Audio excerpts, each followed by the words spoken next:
Hey again, guys. Look, sorry I've been really sick. Down with the newest strain of COVID, I think. I've just lost my sense of smell and taste, and I've been pretty much bedridden for two weeks, which is why I've been responding to some of you from a different account, my account on my phone. What I'm sitting on right now is my work computer, and that's connected to my work account. My phone is not, and I can't, so I apologise that there's two different people communicating. It's me, the other guy. Okay. Look, the point of this video is just to sort of clear up some loose things, or just sort of to solidify what an old TV news presenter that I respected as a kid, who also is from Perth, Australia, where I'm from. He and a mate have a channel. I believe they monetise the channel, and they've been going over this accident since the very beginning. But me and him haven't really seen eye to eye. I tried to give them this information at the beginning, but they poo-pooed me. Told me that sent me a refutal letter, and said that it was impossible for a power failure to cause what happened. But now they're saying that a power failure is the root cause, but they're saying that it's not the battery. Anyhow, look, I'm just going back in time to look at how this worked. In 2013, there were some incidents on the ground. They redesigned the way the battery is held in the E-bay, in both the E-bays, the front and rear. But they didn't do anything about what actually caused the electrical failures. They contained the batteries in a box, and I've just gone to Av Herald to look back to a 2017 incident which happened well and truly after the battery boxes were made. Okay, this is 2017. People being assholes, talking to each other like idiots as per usual. People being rude. This guy's saying, "I don't understand why you're such a fool." La la la la. This guy's made a point that they didn't actually investigate what happened.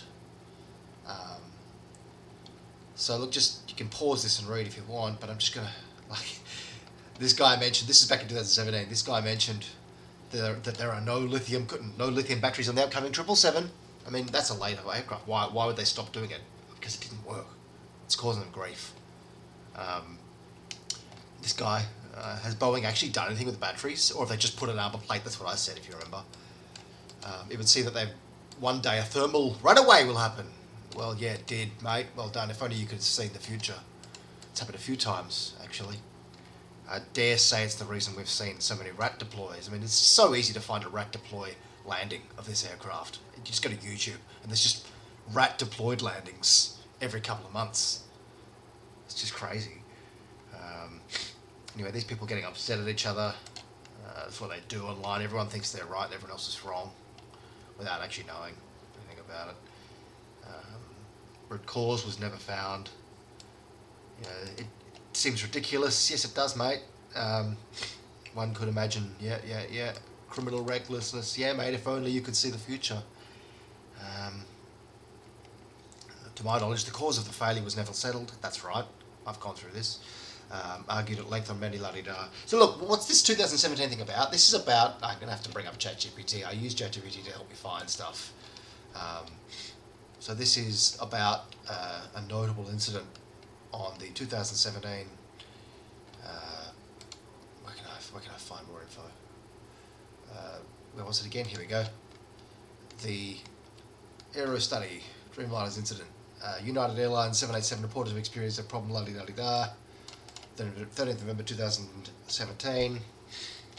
But it wasn't a reportable incident. So check this out. Go away. This was not a reportable incident. So someone at the Aviation Herald contacted them asking for information, the NTSB, and the NTSB said, "Oh, no, it's not reportable, nobody was hurt." Because basically no one died. Nothing happened. I mean, come on, guys, fuck me. So look, I'm just trying to bring up this one to show you that it's not all rosy. The batteries have been failing, and it just keeps getting hidden. Now, there's a bloke on YouTube, Stig. If you go look at his videos, he's got an actual video. It incidentally happened a month or so before the incident, this Air India crash. He's got a video of them replacing the battery, and it tells you that it has to be replaced or sent back to Japan, to GS Yuasa, every like so many hours or months. So basically, that's stopping this from being seen too much. They're regularly testing the batteries, and so what they would have done in this incident is they would have just brought forward the regular maintenance for this battery that failed, and brought it forward and replaced it there and then. Oh no, nothing to see here. Okay, now going back in time, back to one of the two incidents that happened in 2013 and 2014, was the Japan incident. There are always Japan incidents. This was on Nippon Airways, January 16, 2013. And why am I bringing this one up? This shows you some really good FDR, flight data recorder details that were recorded during the incident. Notably, this proves that the hot battery bus is connected to the main battery bus during the event. Now, I can quickly scroll down to the flight data recording. Oh, look, there's the battery. There was where it sort of that's not the outflow valve, actually. The outflow valve is out here. That's the air outflow valve, which also spat out smoke. But the actual battery vent that is now installed is actually towards the inside. But this incident was before that battery vent and before the stainless box existed. Okay, so you can see it. So what happened? The drop from the battery from 11 effectively to 0 coincided with the gear lever. There we go. They've stated that in this document. Event, what do they call it? Event 12, they call it, if I just search for landing gear. I'll actually go back up to that one. The landing gear lever moved down position, recorded main battery voltage, temporarily dropped all the way down to 3, which is actually 0 volts without the battery having anything left. Okay, it went down to 3 from the 11 and then returned back to 11. Okay, why? Okay, there's the gear handle. That's when it happened. It had already soft shorted. I'll explain that in a minute. And that was the end, the absolute end short there. Okay, voltage drop coincides with that. Wheel well, door la-di-da-di-da, illuminates the door unsafe lights. That's the red flashing lights you'll see in the wheel wells. Now this is Boeing's cause and effect diagram that they've got for this. Transient charging effects. Now why does that happen in Air India? Because the lithium diode has failed, and so basically transients are constantly hurting the battery. Alright, it degrades, gets a soft short, which had already happened, which is why we were seeing previous flight air conditioner and in-flight entertainment problems. And then that develops into a hard short, and that's what happened on takeoff for AI-171. Okay, this is well known. So look, the fact that the battery voltage in the hot battery bus moved with that means the hot battery bus is always connected during flight. So if that doesn't prove to you that the battery is connected all the time, and that the normally open main battery relay, the normally open is referring to the fact that when the switch is not pushed on, it is open. When the switch has power, it's closed. That takes a while. It takes a while for the aircraft to turn on and off. The switch doesn't immediately turn it off, so it basically kept it connected whilst the battery power that was powering the relay was down. So it stays short-circuited and connected to the instrument bus and then also to the first officer bus. So the short circuit is allowed to propagate and stay there for a while. Turns out we know now how many seconds, because we've had an accident now which showed it and recorded it. That was the timeline that showed, where are we, the timeline here, that showed when the power started to come back. Okay, first it was left and then the right after the right bus was able to finally turn on. Okay. What else am I going through?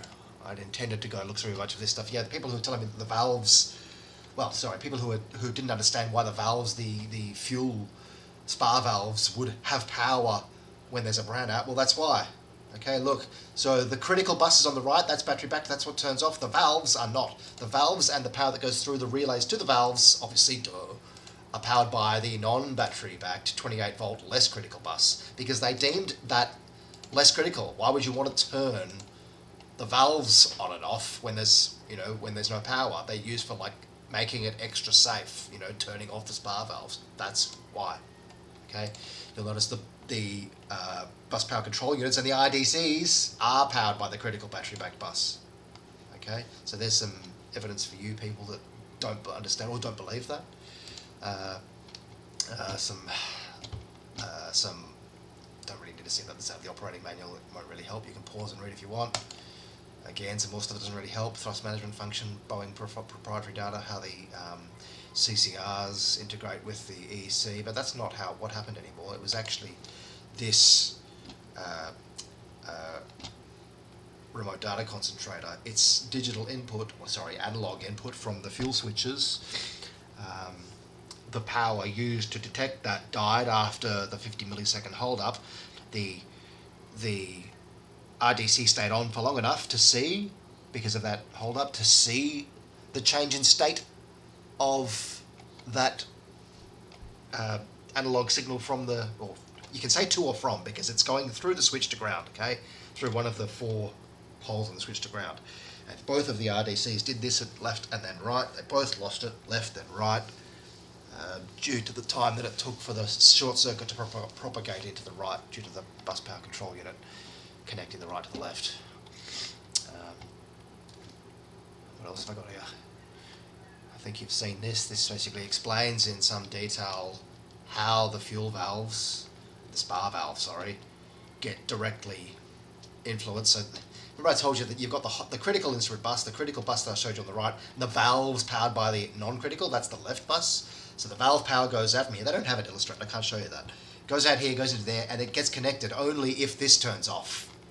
Okay, and that relaxes that relay, okay, which allows the non-critical bus to send the power to the spar valve. I haven't doctored this. I've drawn the red line on to show the power of the alternate bus, well, the left bus, and then the dark brown power to show the critical battery-backed instrument bus. Okay. Look, that's all I've really got time for. I'm a bit too sick. Sorry if people are waiting for more stuff, but I'm not a YouTuber. Take care.